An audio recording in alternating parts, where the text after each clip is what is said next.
अब तक जो हमने पढ़ा वो क्लास 10th और 12th बेस पढ़ा। अब हम for class 11th physics chapter number 2 जो है आपका यूनिट एंड मेजरमेंट, मात्रक और मापन के बारे में स्टडी करेंगे। तो इसमें सबसे पहला जो पॉइंट आता है हमारा वो आता है आपका बेटा फिजिकल क्वांटिटीज। फिजिकल क्वांटिटी होती क्या है, या फिर हम इसे कह सकते हैं बेटा भौतिक राशि। क्या कह सकते हैं इन्हें हम? भौतिक राशि। ओके, तो फिजिकल क्वांटिटीज जो होती हैं हमारी, हम कह सकते हैं the quantities which are measured directly और इनडायरेक्टली। वो क्वांटिटीज जिन्हें हम डायरेक्टली वे में और इनडायरेक्टली वे में मेजर कर सकते हैं, these quantities are called physical quantity.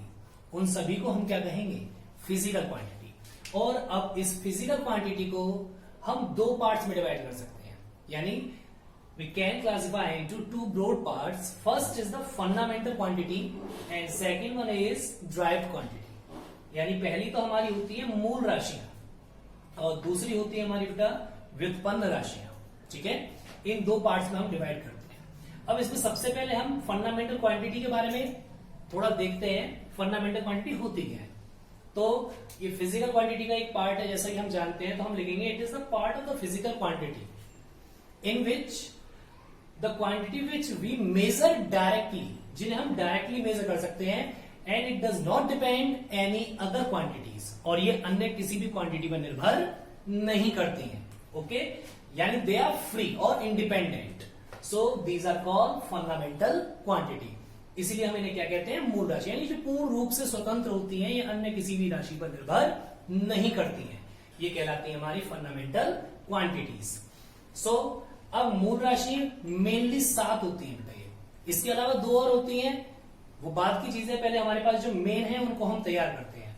वो मूल राशियां हमारी होती हैं, पहली मास, जिसे हम द्रव्यमान जानते हैं। ठीक है, पहला होता है मास, जिसे हम किस रूप में जानते हैं? द्रव्यमान के रूप में। दूसरा आपका लेंथ, और इसे हम किस रूप में जानते हैं? लंबाई के रूप में। थर्ड इज टाइम, यानी समय। फोर्थ टेम्परेचर, यानी तापमान। फिफ्थ करंट, यानी धारा। और six luminous intensity which is known as the ज्योति तीव्रता, जिसे हम किस रूप में जानते हैं? ज्योति तीव्रता के रूप में।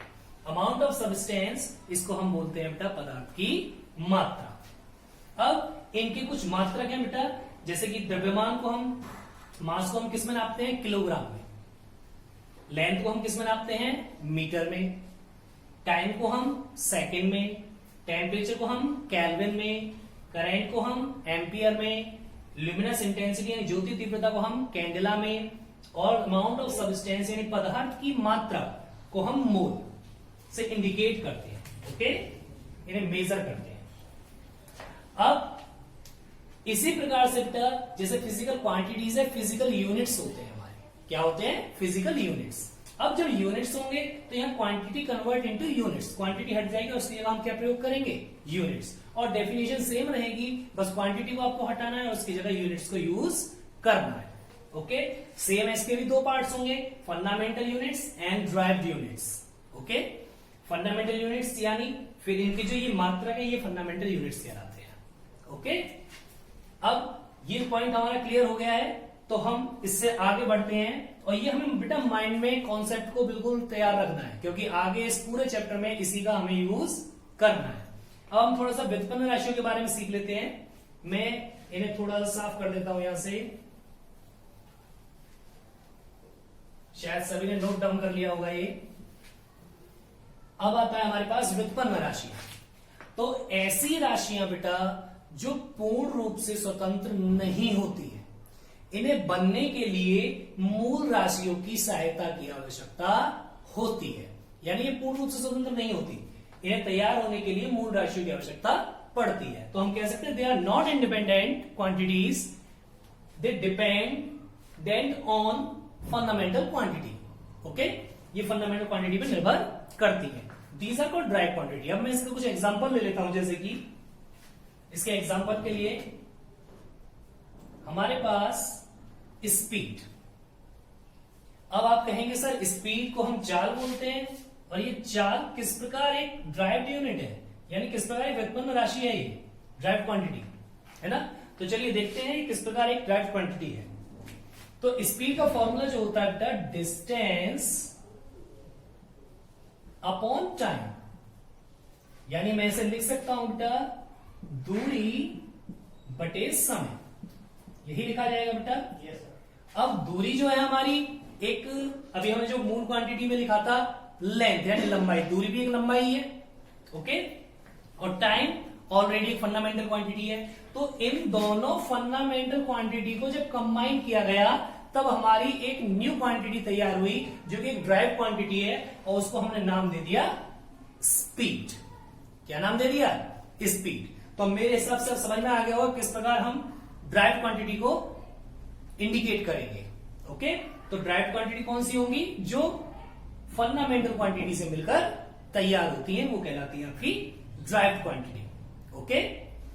अब इसके बाद इन मूल राशियों के बारे में थोड़ा सा और सीखते, इसमें एक मेन पॉइंट आता है डायमेंशन इस चैप्टर का, ठीक है। ये तो हो गया इसका इंट्रो। अब इसमें आता है एक मेन पॉइंट डायमेंशन। हम डायमेंशंस के बारे में सीखेंगे, ओके, कि डायमेंशंस हैं क्या।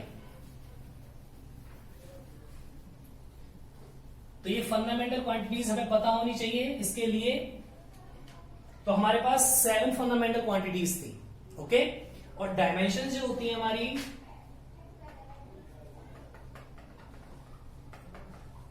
इन्हें हम बोलते हैं बेटा विमा। क्या बोलते हैं? विमा। ये डायमेंशंस होती क्या है बेटा? The power of the fundamental quantity और indicate the fundamental quantity is known as the dimensions. वही हमारी डायमेंशंस कहलाती है। तो थोड़ा आप देखेंगे इसको कैसे कह सकते हैं हम। हमारे पास 7 फंडामेंटल क्वांटिटीज थी, मैं अगेन उनको लिख रहा हूं बेटा।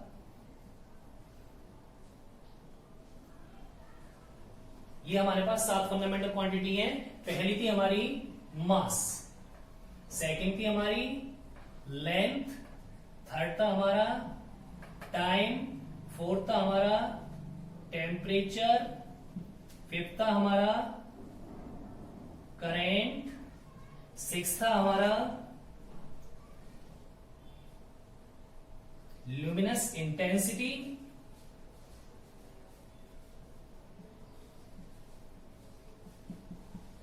और 7 था हमारा बेटा अमाउंट ऑफ सबस्टेंस।